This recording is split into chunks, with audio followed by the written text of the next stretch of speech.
lá, o Entrevista NF desta sexta-feira é com o João Pedro Stedley, economista e um dos fundadores do MST, além de ser ativista social dos mais importantes e influentes do país. João, bom dia, prazer tê-lo aqui na Rádio NF. Bom dia, prazer conversar com vocês e com todos os ouvintes numa rádio que é do trabalhador, né? Exatamente, eu queria pegar esse gancho com você para começar esse bate-papo. A questão do trabalhador, da associação do trabalhador. Como é que você vê hoje essa questão da unidade da classe trabalhadora nos seus mais diversos segmentos? Infelizmente, nos últimos 20 anos, a classe trabalhadora brasileira sofreu derrotas históricas naquele governo do neoliberalismo e das mudanças que houve na perca de direitos da Constituinte. E isso levou, então, a um refluxo do movimento de massas em todo o país, que mesmo depois elegendo Lula, não foi suficiente para a retomada da luta social e das lutas de massa no país. Você acredita que houve uma fragmentação do sistema? O neoliberalismo ele produziu derrotas graves na classe trabalhadora. Primeiro porque destruiu o setor industrial, né, que era a base da classe trabalhadora brasileira. Destruiu o sistema bancário, nós tínhamos 6, 7 milhões de bancários, hoje temos 300 mil. Né? Ou seja, destruiu aquele setor mais organizado, da carteira assinada, que estava organizado no sindicato e que era a vanguarda da classe trabalhadora. Então, esse processo de terceirização está presente até hoje. E a terceirização e a quebra dos direitos da CLT é que eles geraram, então, essa fragmentação da classe trabalhadora brasileira, que está difícil nós se reconstituir. Agora, quais são os caminhos para essa reconstituição?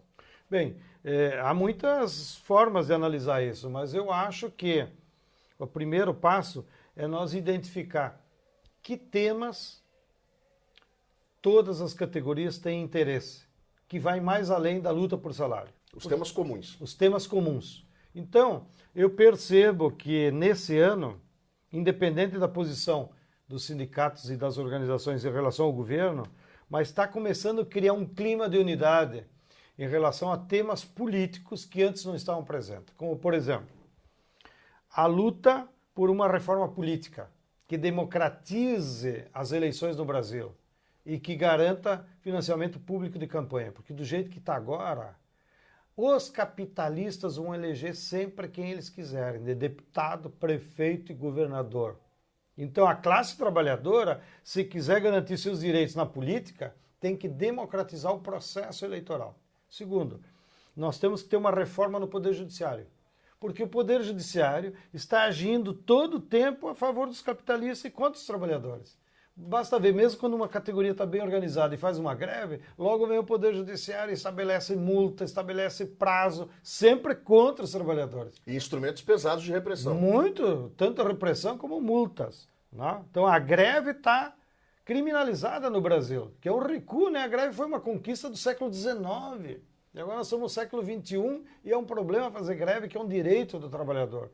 Terceiro, nós temos que retomar a luta pela redução da jornada de trabalho de 40 horas. Na França é 35. Né? Mesmo na Europa inteira, eles já superaram isso. Então não tem por que o povo brasileiro continuar trabalhando 44 horas. Nós temos que reduzir para 40. Com isso daria mais tempo para a família, para o lazer, para o estudo. E é menos tempo de serviço que tu dá de presente para o teu patrão. E gera emprego. E gera emprego. No mínimo, matematicamente, gera 10% a mais de postos de trabalho do que é hoje. Quarto elemento nós temos que lutar contra os leilões do petróleo. Porque o petróleo está lá na Constituição. É de todos, é do povo brasileiro. O governo não tem esse direito de leiloar para quem produzir ser proprietário. Não? Então nós temos que ser contra os leilões. Nós temos que garantir, que também está na unidade, 10% do PIB para a educação.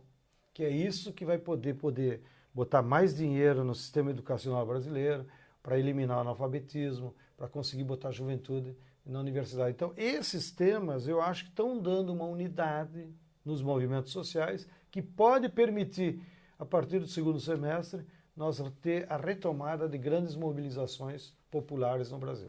Esses são os temas. Agora, o que está sendo feito justamente para se unificar essa pauta entre os mais diversos movimentos sociais?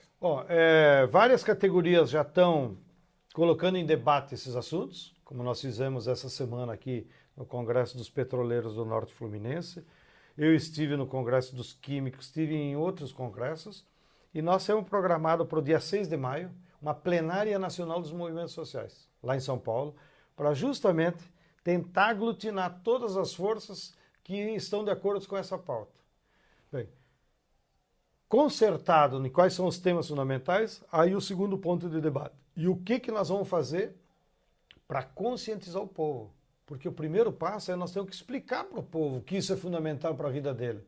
Né? Porque o povo está lá, todo dia trabalhando, lutando pela sobrevivência. Então ele tem que entender que o leilão do petróleo faz parte da vida dele, que os 10% da educação pode ajudar o filho ou não, que a jornada de 40 horas afeta a vida dele. Então, nós, os movimentos sociais, vamos ter que fazer um trabalho de conscientização, um trabalho de comunicação com a população. E você acha que o atual modelo de comunicação com a população, ele está arcaico, ele precisa de melhorias? Como é que você vê o incremento da internet dentro desse processo? Embora o desenvolvimento tecnológico dos meios de comunicação tenha avançado, como a internet, o celular, a própria televisão, mas eu acredito que ainda a melhor forma de comunicação com o povo... é o boca a boca. É o boca a boca. É o contato, é a mobilização. Então, nós inclusive estamos debatendo já uma metodologia que nós chamamos que é pedagogia de massas. É o instrumento, por exemplo, do plebiscito popular.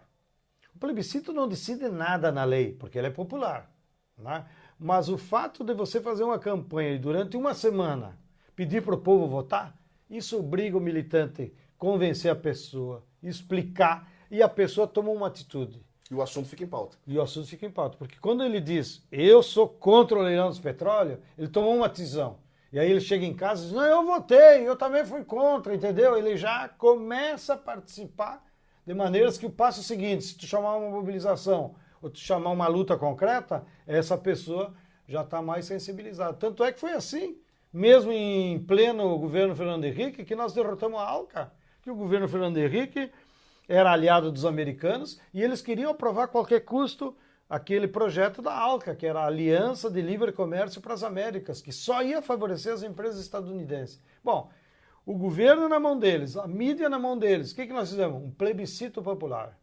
E durante uma semana, né, nós recolhemos 10 milhões de votos de adultos. Mas não foi o voto. É porque nós falamos com 10 milhões de pessoas. E essas pessoas voltaram para casa. Então nós falamos com 10 milhões de casas. E lá em casa ele comentou, hoje lá no meu trabalho eu teve uma urna, hoje lá na minha escola teve uma urna, hoje lá na minha igreja teve uma urna para decidir isso, e eu votei, foi assim. E o cara leva um panfleto para casa e lê para a mulher e para os filhos. Então isso criou um clima que o próprio Fernando Henrique disse, não posso aprovar, tal.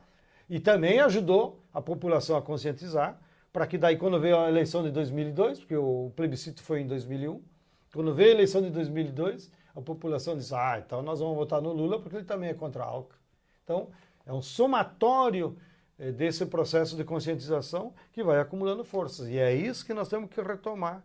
Claro, sem desprezar outros instrumentos, como rádios comunitárias, como panfletagem, como peças de teatro, como músicas, tudo isso é importante. Dentro do processo de construção de informação e de conscientização. Mas o principal é tu ter os temas unificados, que o petroleiro vai falar a linguagem, o sem terra vai falar a mesma linguagem, o padre na igreja vai falar a mesma linguagem, o pastor no culto vai fazer a mesma linguagem, e isso então vai criando uma sinergia rumo ao mesmo objetivo.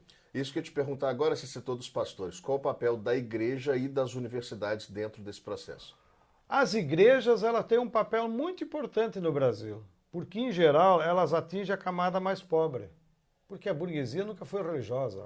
A burguesia ela quer bens materiais. Os burgueses que praticam religião é só por hipocrisia.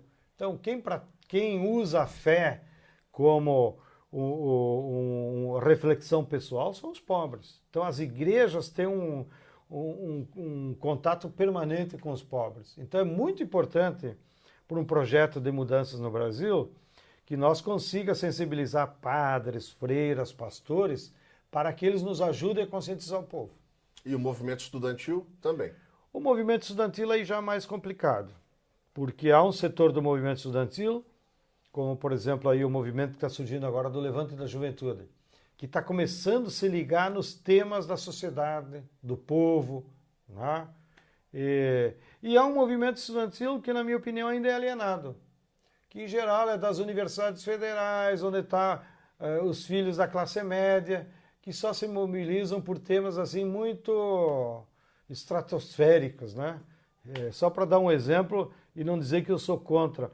O meu filho foi do DCE da USP, algum tempo atrás. Eles fizeram uma pesquisa, eles como DCE, qual eram os problemas que os estudantes da USP queriam que eles, como DCE, levantassem para mobilizar. Quais eram as bandeiras? Quais eram as bandeiras? E as duas mais votadas.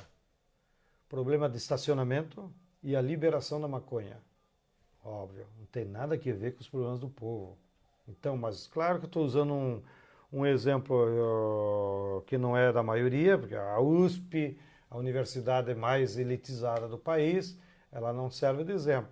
Mas é uma fração da representação. Mas é uma fração. Mesmo porque com o governo Lula, como surgiram muitas universidades na periferia, no interior, nessas novas universidades federais, de fato, tem entrado mais filhos de trabalhadores. Então também, em algumas universidades do interior, está se oxigenando o movimento estudantil para que ele extrapole a sua própria condição de movimento estudantil e comece a se ligar nos problemas da sociedade.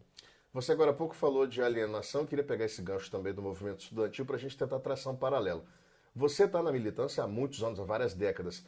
Você percebe um processo de alienação constante, principalmente dos jovens? Não, esse processo de alienação ele é também ondular. Quando o movimento de massas está em refluxo, como nós estamos agora, naquelas camadas de mais influência da pequena burguesia, a alienação aumenta. Porque daí o que prolifera é a dispersão e eu vou cuidar da minha vida, ou seja, o individualismo e o egoísmo. Então, esse comportamento individualista e egoísta, ele predomina quando o movimento de massas está em refluxo. Quando há um reascenso do movimento de massas, e daí cria aquela energia, o povão na rua, muito debate político, e essas parcelas do movimento estudantil e da juventude pequeno-burguesa, eles tendem a se somar com o povo. Então deixam de ser alienados porque começam a participar junto com o povo. João Pedro, queria agradecer imensamente a sua disponibilidade, a sua paciência, a sua atenção com a gente. Nossa entrevista está chegando ao final. Os microfones da Rádio NF estão à tua disposição.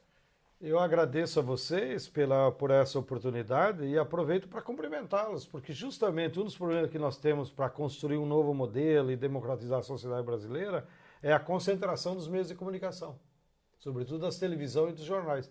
Então, essa nossa guerrilha democrática, nós temos que todos os dias procurar levar informação para o povo, seja pela internet, pela rádio, por TVs comunitárias, por pregação no culto, por pregação na igreja, por assembleia sindical, por panfleto. Ou seja, nós temos que fazer uma luta cotidiana para levar informação para os trabalhadores. E cumprimento vocês pelo trabalho que vocês estão fazendo, perseguindo esse objetivo. Um grande abraço a todos.